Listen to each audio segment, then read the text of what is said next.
Hi viewers, எல்லோருக்கும் வணக்கம். இன்னைக்கு சின்ன மருமகள் தொடர்கதையில் கோர்ட்டில் கேஸ் நடந்துட்டுருக்கு. ஆனால் சக்தி உயிரோடு இருக்கிறத பார்த்துட்டு அட்வொகேட் கேட்குறாரு அவர்கிட்ட. அதாவது போஸ்ட்மார்ட்டம் ரிப்போர்ட்டில் உங்கள் பேர் தான் பதிவாயிருக்கு, அதுவும் இல்லாமல் மரபணுவு டெஸ்ட்லேயும் உங்களுடைய மரபணுவு உறுதியாயிருக்கு.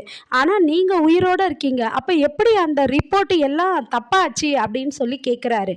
அப்போ கேட்டப்ப சேது நான் சொல்கிறேன் அப்படின்னு சொல்லிட்டு அந்த நீதிமானையும் காலேஜ் ப்ரொஃபஸர் ரவியும் வர வைக்கிறாரு.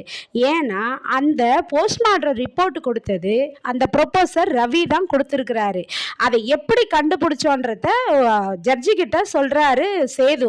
எப்படின்னா, நாங்கள் அவருக்கு கால் பண்ணோம், கால் பண்ணிட்டு அதான் அந்த தலையில்லாத பாடி சக்தியோட பாடின்ட்டு பொய் சொல்லி நீங்கள் போஸ்ட்மார்ட்டம் ரிப்போர்ட் கொடுத்தீங்கல்ல, அது மாதிரி இன்னொரு பாடியும் இருக்குது. தாமஸ் ஐயா தான் உங்கள் நம்பருக்கு கால் பண்ணி சொல்ல சொன்னாங்க, கேட்க சொன்னாங்க. அது மாதிரி ஒரு பொய்யான சர்டிஃபிகேட் கொடுக்க முடியுமா ஐயான்னு அவர் சேது கேட்டதாகவும், அவர் முடியாது, ஃபோனை வை, என்ன நினச்சிட்டு பேசிட்டு இருக்க, இனிமேல் ஃபோன் பண்ணினா அவ்வளோதான் அப்படின்னு அவர் திட்டுனதாகவும் சொல்கிறாரு. அதுக்கப்புறம் சேது வெயிட் பண்ணிட்டு இருக்கும்போது கடைசியில் அந்த ப்ரொப்போசரை திருப்பி சேது காலுக்கு வராரு. சேது ஃபோனுக்கு வந்ததும் அவர் என்ன பேசுகிறாருன்னா, ஆமாம் தாமஸ் தான் என் நம்பர் கொடுத்தாருன்னு நீ சொன்னல, தாமஸ் எனக்கு வேண்டப்பட்டவர், அதனால் நான் அவருக்கு அந்த பொய்யான ரிப்போர்ட் தரத்துக்கு நான் 50 லட்சம் வாங்கினேன், ஆனால் நீ வெளியாள், நீ 75 லட்சம் கொடுத்தீங்கன்னா நான் ரிப்போர்ட் தருவேன் அப்படின்னு சொல்லிட்டு பொய் ரிப்போர்ட் தருவேன்ட்டு அவரே வலையில் உண்மையை சொல்லி மாட்டிக்கிறாரு சேதுக்கிட்ட. சேது உடனே இந்த குற்றத்தை கண்டுபிடிச்ச உடனே இவரை கூட்டிக்கிட்டு என்ன பண்ணுறாரு, சேதுடைய அண்ணன் நடேசை அந்த ப்ரொபோசரையும் நீதிமானையும் கூட்டிக்கிட்டு கோர்ட்டுக்கு வந்துடுறாரு.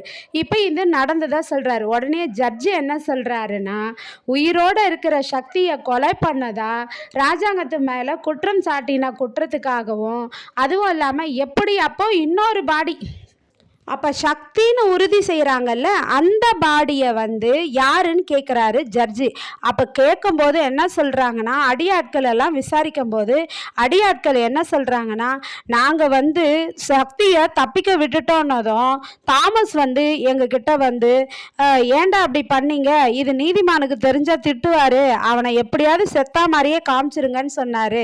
அதனால் ஒரு மனநோயான ஒரு பையனை பிடிச்சி அவன் தலையை வெட்டி அவன் தான் சக்தின்ட்டு நாங்கள் காமிச்சிட்டோம். ஆனால் போஸ்ட்மார்ட்டம் ரிப்போர்ட்டில் இது சக்தி தான் பொய்யா வந்ததெல்லாம் எங்களுக்கு தெரியாது அப்படின்றாங்க அடியாட்கள்.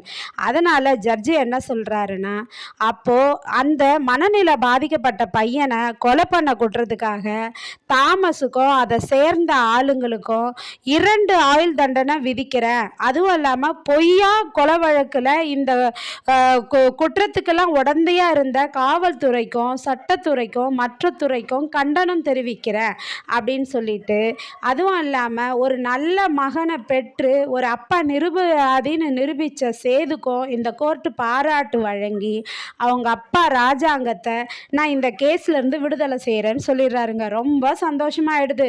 அப்புறமா அமைச்சரை வெளியே கூட்டிகிட்டு வராங்க. கூட்டிகிட்டு வந்ததும் எல்லாம் கட்டி பிடிச்சி அழுகுறாங்க பயங்கரமாக. அப்போ அமைச்சர் ராஜாங்கமும் என்ன பண்ணுறாருன்னா, இது மாதிரி ஒரு பிள்ளைய பெற்றதுக்கு நான் கொடுத்து வச்சிருக்கணும்ப்பா, உன்ன மாதிரி ஒரு புள்ள கிடைக்க மாட்டாங்கப்பான்னு கட்டி பிடிச்சிட்டு அழுகுறாருங்க. அழுததும் அப்புறம் கருப்பு என்ன பண்ணுறாரு, தமிழுக்கு கால் பண்ணி சொல்கிறாரு, தமிழ் நம்ம மாமாவை விடுதலை பண்ணிட்டாங்கம்மா, எல்லாம் நீ சொன்ன துப்பு வச்சு தாம்மா நாங்கள் எல்லாத்தையும் கண்டுபிடிச்சோம், மாமா நிரூபராதின்னு கோர்ட்டு நிரூபிச்சிச்சுமா அப்படின்னு சொல்லிட்டு சொல்கிறாரு. ரொம்ப சந்தோஷனேன்றாங்க. உடனே தமிழ் பேசிகிட்டு இருக்கும்போது அந்த டாக்டரும் சொல்கிறாங்க, கல்பனா டாக்டர், தமிழ் இது மாதிரி ரவி சாரை அரெஸ்ட் பண்ணிட்டாங்க, அவர் தான் இந்த காரியெல்லாம் செஞ்சுருக்கிறாரு, எனக்கே ஆச்சரியமாக இருந்தது, அதிர்ச்சியாக இருந்தது தமிழ், இனிமேலாவது நீ படிப்பை கவனி அப்படின்னு சொல்லிட்டு சொல்கிறாங்க. அதுக்கப்புறமா என்ன பண்ணுறாரு, ராசாங்கத்துக்கு ஆரத்தி எடுக்கணும்னு சொல்லிட்டு பாட்டி மலரை போயிட்டு ஒரு ஆரத்தி தட்டு எடுத்துகிட்டு வாமா, ஆரத்தி எடுக்கலான்றாங்க. ராசாங்கம் எனக்கு வேண்டாமா ஆரத்திலாம் அப்படின்றாரு. உடனே சேது அவரை கூட்டிகிட்டு போயிட்டு ஒரு ஓரமாக உட்கார வச்சு என்ன சொல்கிறாருன்னா, அப்பா ஒரு தீட்டு வீட்டுக்கு போயிட்டு உள்ளே வீட்டுக்கு வரும்போது குளிச்சுட்டு தான் உள்ளே வரணும்னு சொல்லுவாங்க, அதனால் நம்ம இப்போ குளிக்கிறோம்ப்பா அப்படின்றாரு. ஆனால் வெறும் தண்ணியில் இல்லைப்பான்னு சொல்லிட்டு அங்கே பக்கத்தில் இருக்கிற பாலை எடுத்து அவர் தலையில் ஊற்றி அவரை குளிக்க வைக்கிறாருங்க. குளிக்க வச்சதும், இனிமேல் எந்த கெட்டது எல்லாமே உங்களை விட்டு போயிடுச்சுப்பா அப்படின்னு சொல்கிறாரு. உடனே அமைச்சர் வந்து கட்டி பிடிச்சிட்டு அழுகுறாரு அவங்க பையனை, என்னை நிரபராதின்னு கொண்டு வந்துட்டியே சேது அப்படின்னு சொல்லிட்டு. அதுக்கப்புறமா வீட்டுக்குள்ளே அவர் போனதும், நாளைக்கு எல்லாருமே ப்ரொமோவில் சொல்கிறாங்க என்னன்னா, இது மாதிரி தமிழ் வீட்டு விட்டு போன கதையை சொல்கிறாங்க. அப்பா இதுக்கெல்லாம் வந்து நீ வர வரையும் வெயிட் பண்ணோம், நீ என்ன சொல்கிறேன்ட்டு உன் வாக்குக்காக தான்ப்பா நாங்கள் காத்துட்ருக்கோன்றாங்க. நாளைக்கு அமைச்சர் தமிழை பற்றி என்ன சொல்ல போகிறாருன்னு பொறுத்திருந்து வெயிட் பண்ணி பார்ப்போம். நன்றி, பாய்.